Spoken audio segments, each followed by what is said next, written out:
Welcome to the initial episode of Paranormal Lens. I'm David Deromedi. We've got a couple of other members of Jott-Nyx Paranormal with us tonight.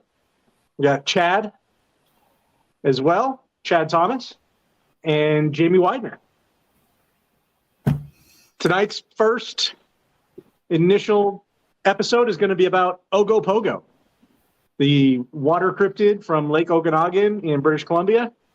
I am a huge water cryptid fan. I've always been for as long as I can remember. I've had a thing for anything that lived in the water.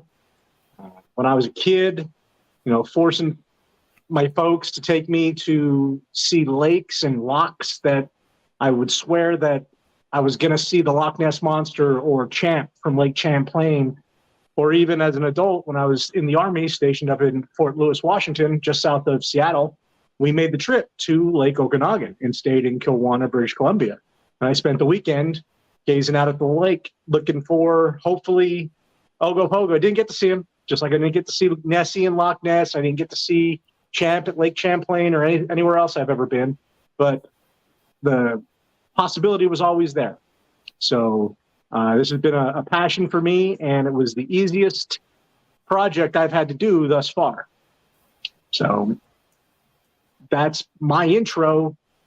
What do you guys got? I'm looking forward to hearing what you have to say about Ogopogo. It's something I didn't know anything about until we started talking about it here as a group. So I'm all ears. Yeah, I'm with you on that. This is exciting to learn something new. Let's see what we got.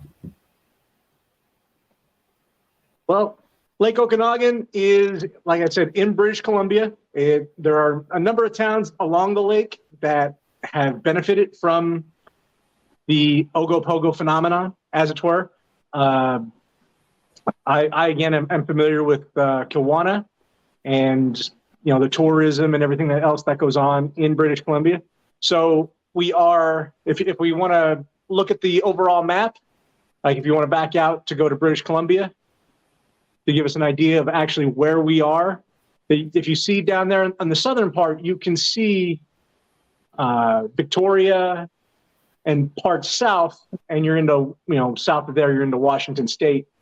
And then up there into British Columbia. And British Columbia, if you're not familiar with the geography of Canada, British Columbia extends up further, and you end up getting into the Alaska area. Ogopogo has been a legend up there for 150 years. Ogopogo has become synonymous with Lake Okanagan. The sightings have begun as early as being reported in 1872 by Susan Allison, who was one of the first white settlers in British Columbia. So you have to understand that much like our Native Americans, the British Columbia, up in Canada, you have the First Nations people, which are their indigenous people. And so you had the first white settlers that got into there. And of course, not being familiar with their customs, not being able to really effectively communicate, it's very likely that, they were, outsiders to their norms, and we're getting used to it. And I mean, if you can imagine looking out over the lake and seeing something that you can't explain over this gorgeous long lake. So the actual lake itself is, I believe it's 192 square miles. We have a picture and a map.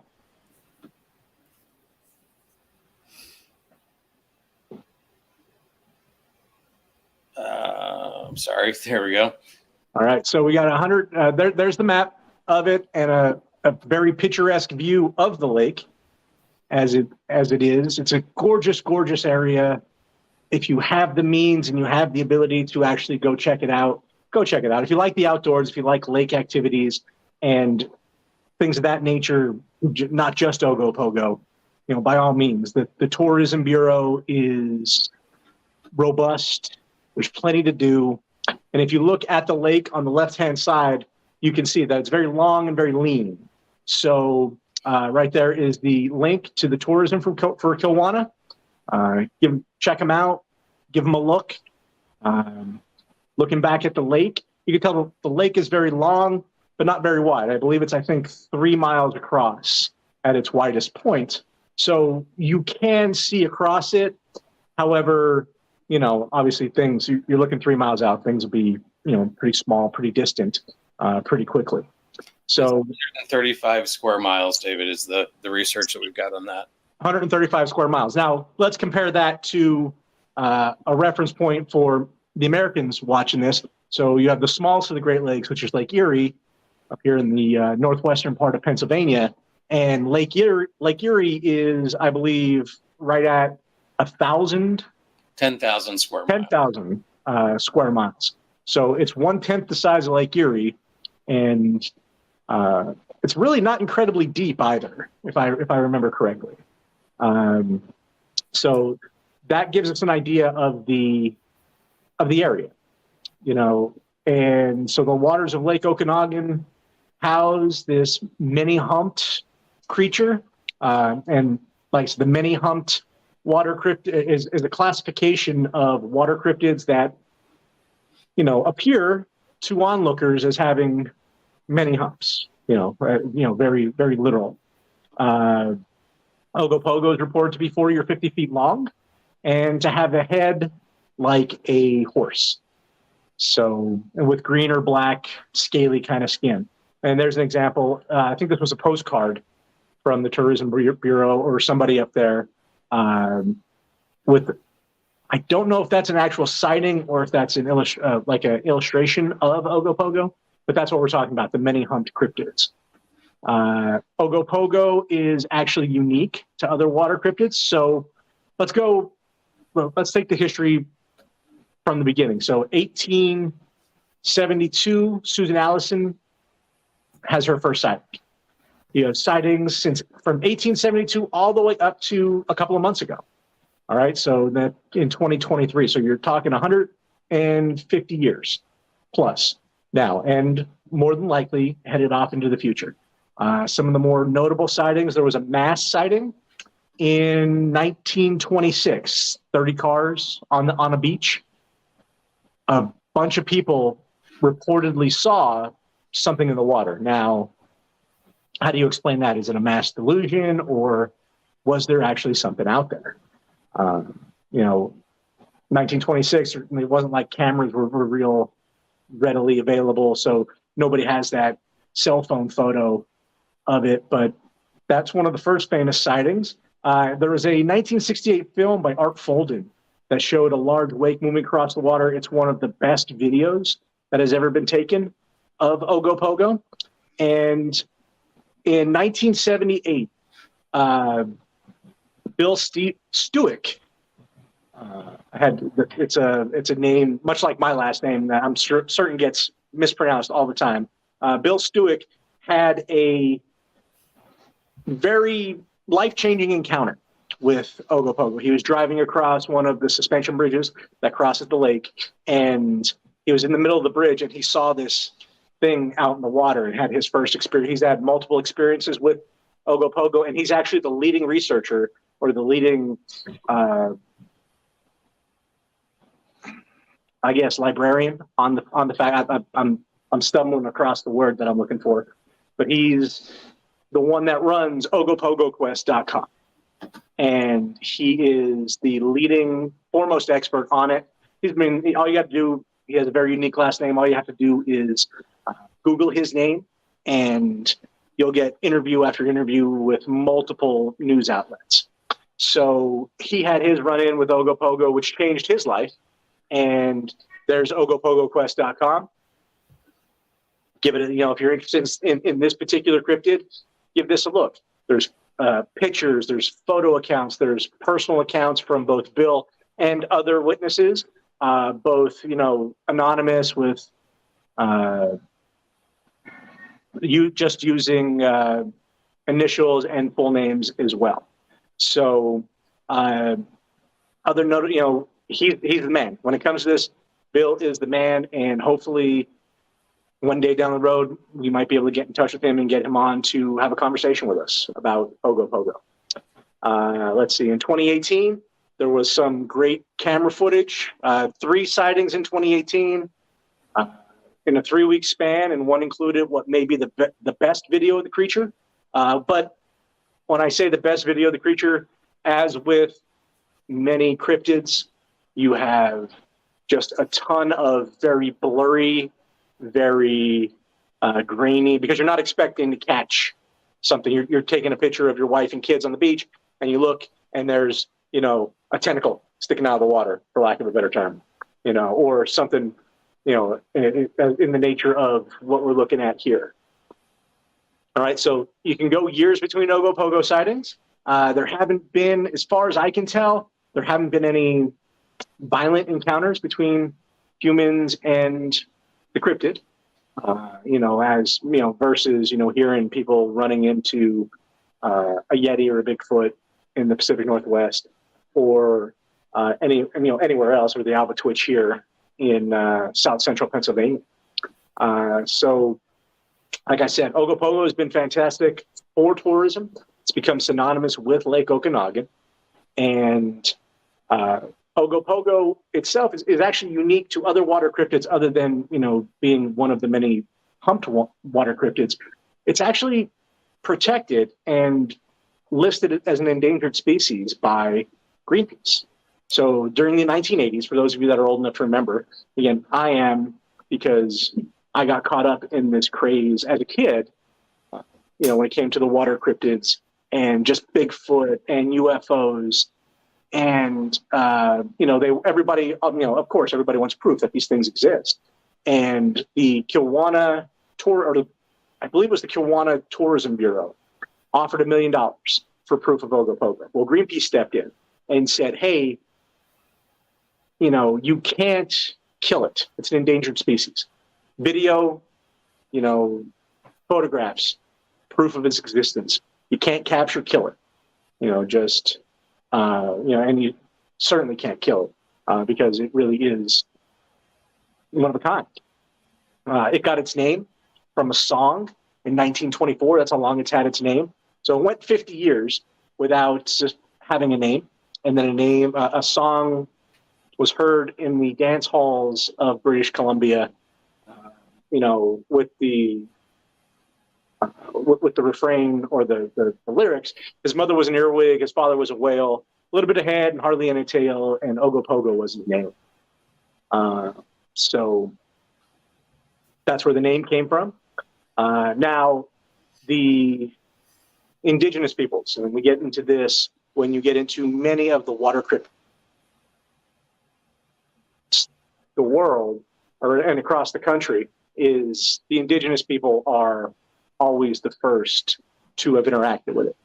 So you have, and then I can't pronounce the Stelix tribe, is the First Nation tribe in the area, and they called it Nahaha Ikku, which means the spirit of the lake. So very likely what you have in this case is kind of a miscommunication between the indigenous people of the area and the white settlers. So the white settlers came and saw the indigenous peoples making offerings to the spirit of the lake. So they're making offerings of, many things. But if you imagine being a white settler in that area, completely unfamiliar with what's going on, and seeing them making offerings of meat and such to what they're calling the spirit of the lake, but you're taking it in and interpreting it as offering this meat to keep something malicious, something, at bay. So very likely that kind of a miscommunication and, the settlers, ignorance of the indigenous people's customs have led to, the mysterious creature and the legend that we see today. David, so did that happen a lot? That's what's that? Did that happen a lot with some of these other cryptids that we know about? There were miscommunications between the settlers and the native people? Well, when it comes to, for example, Lake Champlain and Champ, which is one of the other water cryptids that I mentioned. Obviously, the local Native Americans of the area were educated in the lake, and if there was a creature, etc., there. So and they respected, they would have respected it much like the Steelix would have, were respecting the spirit of this lake. So I would assume, I can't speak because I haven't dug into these that deep in that regard, but you would see a theme running across these encounters and through these cryptid legends. Okay. So that's my book report on Ogopogo. Whether it's spirit of the lake, a serpent-like supernatural monster, or like many people believe Nessie is in Loch Ness, an out-of-time dinosaur, or just a misidentification of some debris in the lake, or some of the fauna of the animals that are there. They have rather large otters and other animals that are kind of cute and cuddly, and end up on top of the water and can be misconstrued from a distance.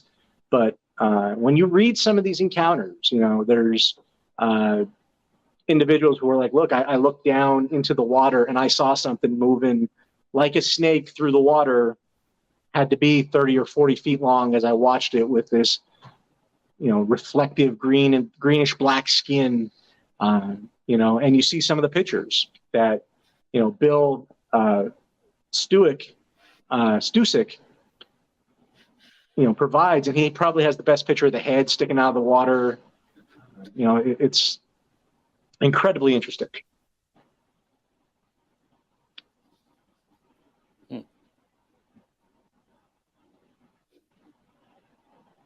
And that's this picture, right? That you're talking about. There it is. Yep. That's Bill. That's one of Bill's pictures. And if you look, here it is sticking out of the water. And now the question is, what is it? Right.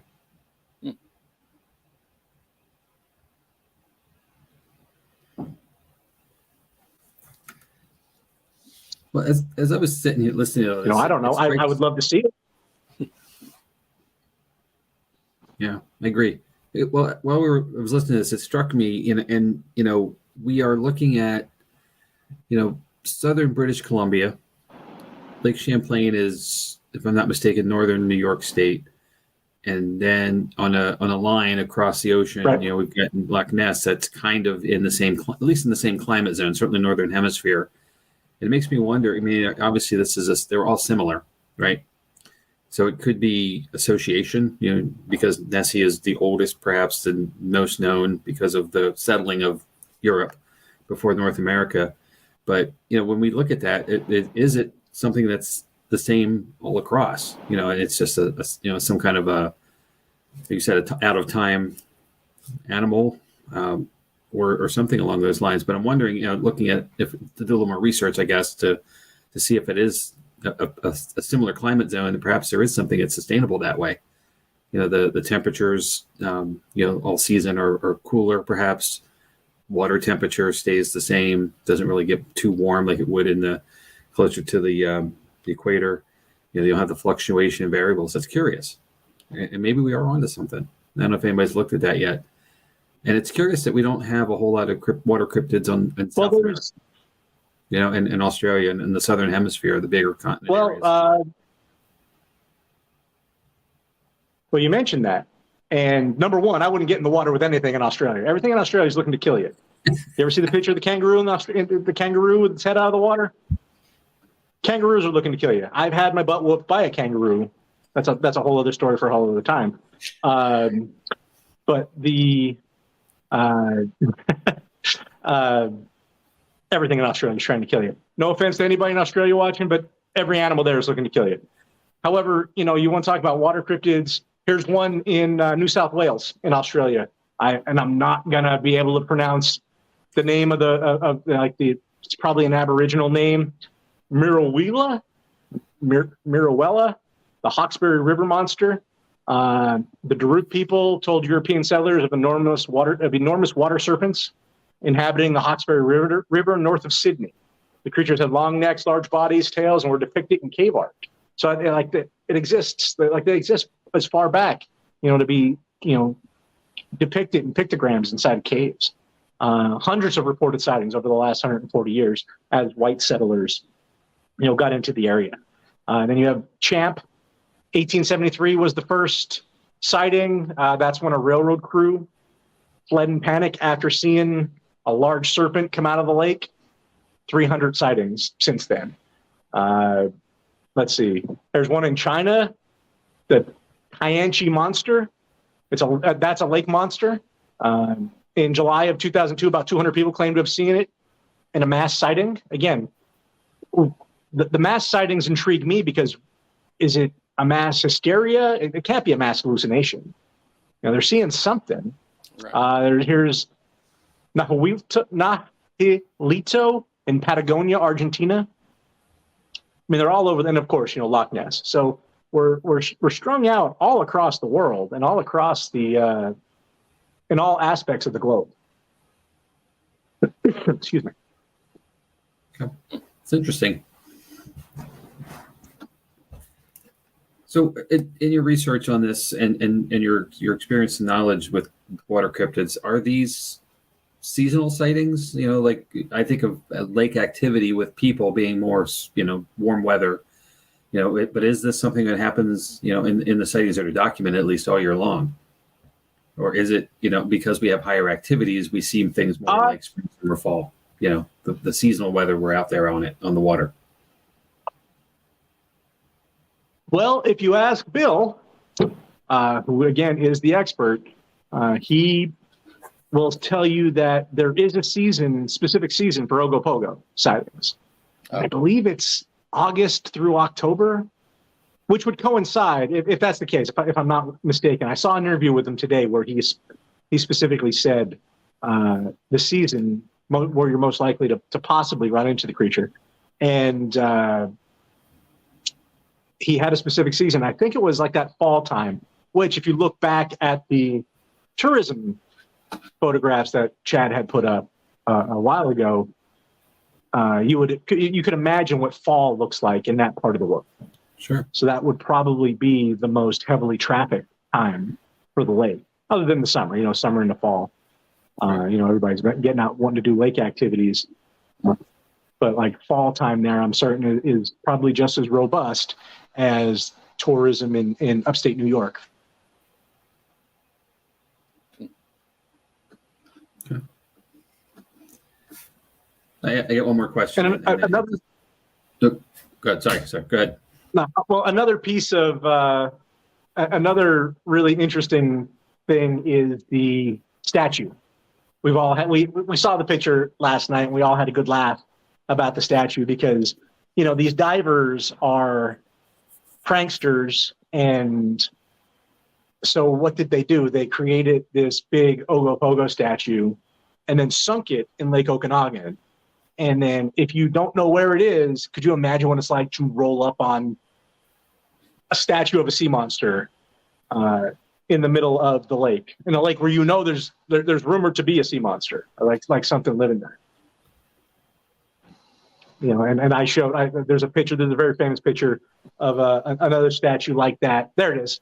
That's the statue in the bottom of Lake Okanagan. Not something I'd want to swim up. I'm an avid swimmer, and I've been scuba certified, et cetera.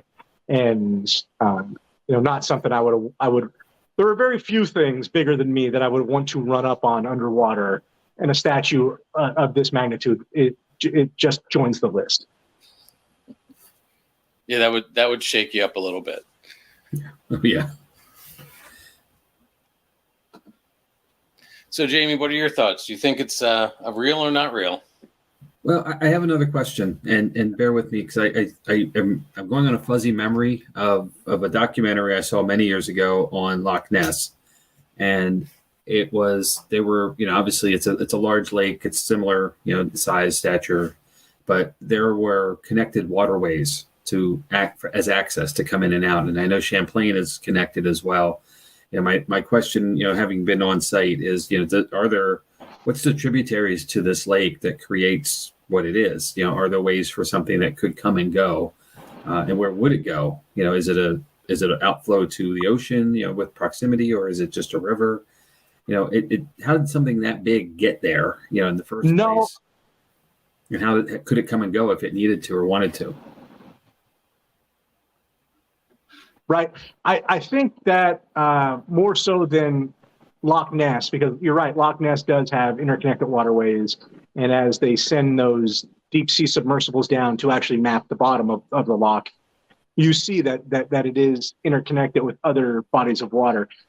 I honestly believe, and I can't be certain, but I think Lake Okanagan is a glacial lake. I think it's a lake made by a cut that a glacier made into the mountain. I'm not absolutely certain on that, but I think that's what it is.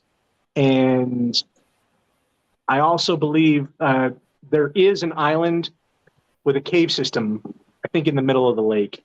And I believe part of the native legend is that the spirit in the lake existed within that cave and would come in and would be in and out. And Okanagan Lake is a fjord lake, much like the fjords in Norway. And it's been carved out by repeated glaciations. So it is a glacially created lake. And it's not a waterway. It's self-contained. And its maximum depth is 760. So it is deep. It's almost at its deepest point. It is 761 feet deep. Now, comparing Loch Ness to these other two, it is actually only an area of 21 square miles. So Loch Ness is a lot smaller, but it is fed with other waterways.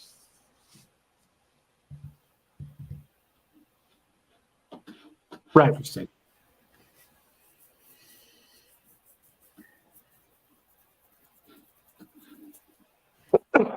Excuse me. So, Chad, you ask a good question. What do you think, right? It's not coffee talk anymore, so I'm having iced tea. Ooh. Hashtag upgrade.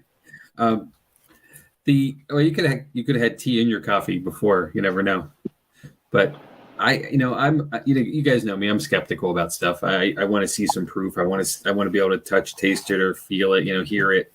But this always intrigues me. Like it's plausible that something, even if it's prehistoric that has survived, it's plausible that it could have, given the right food chain, given the right elemental conditions, given the right lack of a predator. It's entirely possible that, and especially if something is truly waterbound, it's not coming out like an amphibian would come out of water and come back in and stuff like that. If it's staying in the water source and has gotten wise to us through the years, I think it's entirely possible. And all of these lakes and all of these sightings could really be realistically true. Like Dave, you said it earlier. There's the videos and the photography. These things are always grainy at best. Choppy. Shoddy quality, because you're not looking for that thing when it happens, and we've all been guilty of that in investigations. Something's happening, you pull your phone out quick or your camera up quick, and you're probably a second behind what you needed to be at, so you didn't get the whole thing. It's rare that we get that good quality shot, unless it's a still camera that's already in place. So I think it's entirely possible, and I think that's cool about it. I want some proof though, and I like the fact that Bill's out there documenting. There's a fellow at Loch Ness doing the same thing. And I couldn't tell you his name to save my life, but I know that's true because from the documentary I saw, there's a guy that's been living on the edge of the loch for 15 years or so.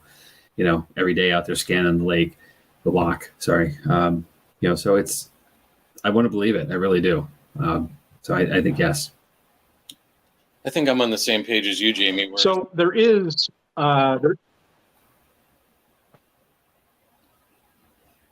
I wanted to correct myself. I didn't mean to interrupt, but I wanted to correct myself. There is one outflow, and that's the Okanagan River. that it does exit into, and the Okanagan River actually flows south into what becomes the Columbia River out into that flows down into Portland. So Okay. all the way through into down into that river. Gotta love the on-the-fly research. So, what I was saying is, I think I tend to agree with Jamie. I definitely want to believe it. You can stop right there. I'm good with it. Cool. Good night, everybody. I like the idea that we're getting mass sightings, so there's more than one person seeing it. I would just hope in the future, with the advent of the people carrying phones with cameras all the time, hopefully we can get something more substantial photography-wise or video-wise or something like that. Because the three of us are all skeptics. We want to believe it, but we also want that hard proof. We want to know that it is there, that we've seen something, that somebody's seen something or has proof of it. That's where I'm at. Well, this is like paranormal investigations, right? The 99% of the time when nothing happens, and you're just walking around talking to yourself, but then the 1% that it does, that live occurrence that you have some tangibility to, that's what draws you back every time, and it, because it could happen, going out to this lake, or any of the other, water bodies there are cryptids at, alleged cryptids at, that's why people go back to them too, as much as it is that they live nearby and they want to enjoy the water, and that's kind of cool too, just to get you back. And I'm sure that they build the tourism around this. Obviously they do at Loch Ness and somewhat in Champlain. I've been in that area a little bit through the years, but it's kind of cool when there is something to say, like the postcards and the placemats and the T-shirts and all that stuff too. You could say you were there at least, and put a little stimulus in the economy and help support the locals as well. It's a place you may never go. And Dave, I love your encouragement for people to get there, because it is a beautiful area by all accounts. The pictures you've shared with us, a little bit of imagery I got to see separately looking this up. It's one of those cool places on the planet you just probably should go to sometime if you can. Well, on that note, we'll give a shout out to the Tourism Bureau again. Here's their website. Looking for the link. Here's the link for it. So go check them out. If you like to travel, it sounds like it's a beautiful place to go visit. Some other things some other resources that are available. We talked about this one already a little bit. David, what's the, this is the Bill's. That's Bill Stusik's website. That's ogopogoquest.com. Okay. It's the definitive source for this, in my opinion, the definitive source in this regard. But the funny thing is, as you do more research on it, you see reports from the big news outlets, CNN, Fox News, from all sides reporting on this. It's an incredible phenomenon, and I mean, it can be one of those human interest stories, or just like one of those interesting stories to end the news day. But you see it across the gamut of news sources, which is really, really interesting to me. Okay. And of course, everything these days has a Facebook page. So here's the Ogopogo Facebook page. I'm sure there's many out there, but this is the one that seems to be prominent. So there, if you want to go check that out, there's another right. option. Yeah. And you go take a look at that, and you get to see Ogopogo as it appears in their pop culture of the area. In the it's appeared in ads. There's an Ogopogo brewing company in California, I believe, that uses the cryptid as its symbol, as its not mascot, but on its in its sign. You see it, being used in parks where it's a caricature, much like you see here, made friendly for kids.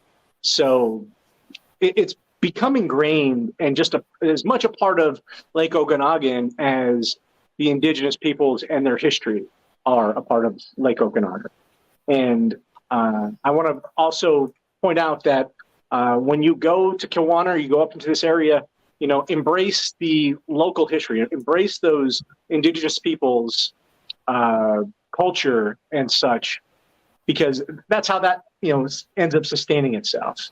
And the indigenous people, the First Nations people of Canada, that area there has been, much like the Native Americans, they have their horror stories with how they were treated by the settlers and continue to be.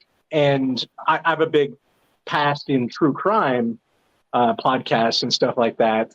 And you see that area right there moving north. There is a phenomenon called the, is it the Highway of Death? I think it's the Highway of Death.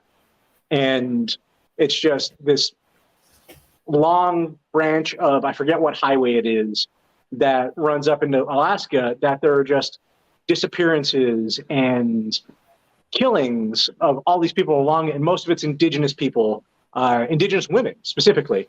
And you see, when you start reading accounts about how the tribal folks don't feel as if the crimes against them are being investigated well enough. So again, that's a kind of a rabbit hole you can go down all of in its own, but it's definitely worth the effort to look at. Yeah.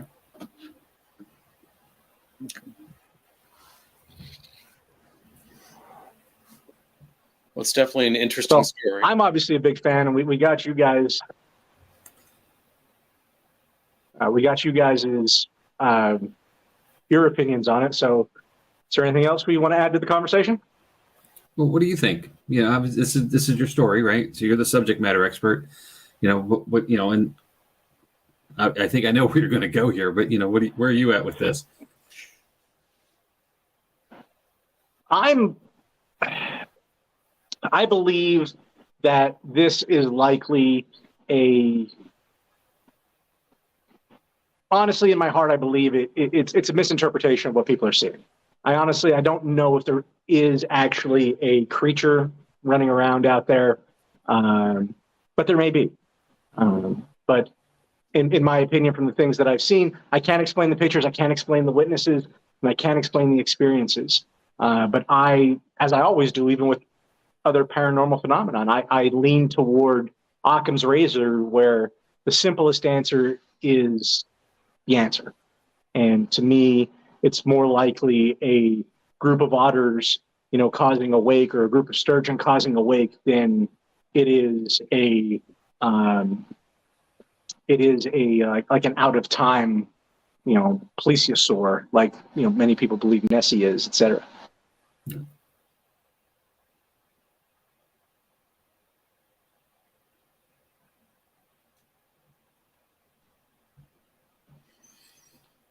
That's where I stand on it. I'm very on the fence.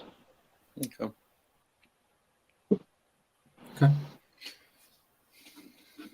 Okay. Well, so that's pretty much a wrap on our first. So with that, right? Yeah. Okay. I think so. Jamie? Yeah, I feel good. Thanks for all the digging and the researching and all the work on the backside that got us to this point. It was really cool. I learned something I did not know today. You never really understand the effort that goes into something like when you're watching something like this, the effort that goes on behind the scenes, until you actually go ahead and do it. And this was definitely an education. Yep. You mean you just don't show up and wing it? Come on. No. You know me. I'm gonna be as prepared as possible. So. Yeah, that's fair. So with that, we should talk about what's coming up next for us, right? Right. Yeah. A little bit of some news. Yeah, let's jump to what's going on with Jott-Nyx in April. Depending when this airs, April 1st is our public investigation at Booby's Brewery. Then the team is going to take a trip to the Clifton Theater in Huntingdon, Pennsylvania. It's a theater that has been around. They're looking at some financial struggles right now, but it's a haunted theater that's been around for a while. Stay tuned in a couple weeks for some information about that. April 22nd is another public investigation at Booby's Brewery. Then the team again will be going to Burlington Jail Museum in New Jersey. So I'm sure we'll be doing a follow-up on that once you guys get back. I won't be on that trip, but hopefully we'll get some information back for that. For our public investigations, the link is there for getting tickets. It's always a good time. We'd love to have you join us on any of our public investigations. For this group, the Paranormal Lens, we've got some upcoming topics. Jamie's going to cover orbs and what are they. Then after that, I'm going to be covering the Clifton Theater, some background history and the stories of the haunts that are there. And then after that, hopefully we'll have some investigations footage to review or data or something, stories that we experienced. So that's what's coming up. I want to point out that when you were talking about the Clifton Theater is actually a functioning movie theater. Mm-hmm. Yep. 5 screens, have multiple things playing, so they are actually a functional movie theater. I'm speaking to them tomorrow, and the gentleman or the individual, I don't know if it was a gentleman or not, but the individual that contacted me back said they're contacting me because they do matinees on Wednesdays, and they have to work the matinee, and they're going to call me after they get everybody, after they get everything rolling. So it is an actual functional theater. Good. I'm looking forward to that one. It should be a lot of fun. Yeah, but this one's been on my calendar for probably a year as far as let's get there. And, now that this is finally, it's been booked for a long time. And now that we're finally getting to it, it's like, yes, let's just, it's anticipation. It's like, every time we go out to a new place, it's kind of like Christmas morning, you're trying to get to sleep the night before and, you're just so excited. We go and do these things all night. The next day we're so tired, but it's well spent, always time well spent. And, just to get to experience those new places, that's so cool. So I'm chomping at the bit for this one. I'm excited. Me too. I'm as excited for this as I was for St. Albans in Radford. But the reason I couldn't sleep the night before had nothing to do with how excited I was. Was there a trunk sub involved? No, there was no trunk sub involved, but that hotel I stayed in, man, whew, put some hair on your chest. Rather have the trunk sub instead. Yeah. Yeah, it was definitely an interesting area. So it was. All right. Anything else? I mean, I think that's about all I have for upcoming stuff. Yeah. Yeah, we'll update this, of course, as we go along, further in a month or so out. So there's opportunity to get with us at the brewery and or to get an idea where we're going to be going. There are other trips scheduled this summer as well. So places we'll be out to. Maybe a little lull in the middle of the summer because it's it's tourist. It's not tourist season. I'm sorry, I shouldn't say it that way. It's vacation season. So some places get booked up pretty quick. But speaking of ways to follow us, we do have a lot of social media outlets. Please like us on Facebook at facebook.com/Jerry and Melissa, which is our founders, Jerry and Melissa Keller. We're on TikTok and we're working for new content there. So some stuff will be coming soon. Obviously, Instagram and YouTube is another outlet to watch this podcast and some other cool stuff that we can put out there. So lots of ways to like and follow. We encourage, the more people who get involved, the more people who know what we're doing and getting the word out to get to experience some paranormal stuff with us. So I think that's all we got. Anything else to wrap up with, guys? Yeah, come visit. Come investigate with us. Come visit the brewery. And if you've got a place you want us to investigate, reach out. Let us know. We'd love to come look at it. Absolutely. This is exactly. Did we give boobies? There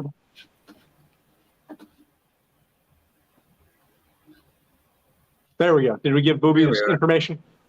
Home sweet home. Yep. So yeah, they are very important. Please come visit us come visit the brewery. Come visit us at the brewery. There we go. There's their website. There's the web address. We'll make sure we give Sam and the crew there at the brewery because that's our home. That's our home base. And Sam has done a fantastic job recreating the brewery and the Central Hotel back to its glory days, really. Mm-hmm. Yeah, this place was happening at the late 1800s, early 1900s. This was the spot. As impactful as public houses are in Europe, this was that kind of a spot in that era. So there was not much else in Mountjoy. Obviously, there wasn't something on every corner as there is today. So, but a good quality product that they were producing and a good social atmosphere to be engaged at. So, and it's a pretty neat place. We're obviously a little fond of it, and a little biased perhaps to say all that, but it is really a neat. It's on the National Historical Register as a historic site, and it is a massive property with all kinds of cool stuff in it. Outside the paranormal, 3 restaurants, a great beer garden in the fair weather months, which are right around the corner. It's just a cool place to hang out. So, in the Mountjoy area or South Central Catacombs. In the catacombs, You might find this team researching there, the 3 of us researching there at some point. I mean, we're at a table at the bar, perhaps, right? But, we've been known. Yeah. So. All right. Well, I'd like to say thanks to everybody for watching us. We'll be back hopefully every week as our cadence will go, and with new content each time, more information about Jott-Nyx Paranormal and what we're up to, and where we can engage with you. Drop us a comment. Let us know how we're doing. This is our first time, so be gentle. We're going to get better, I promise, as we figure all the fun stuff out of this.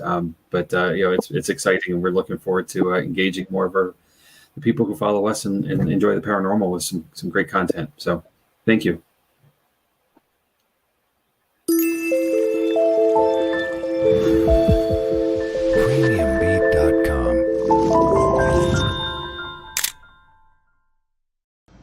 And that is the Straight Stoop.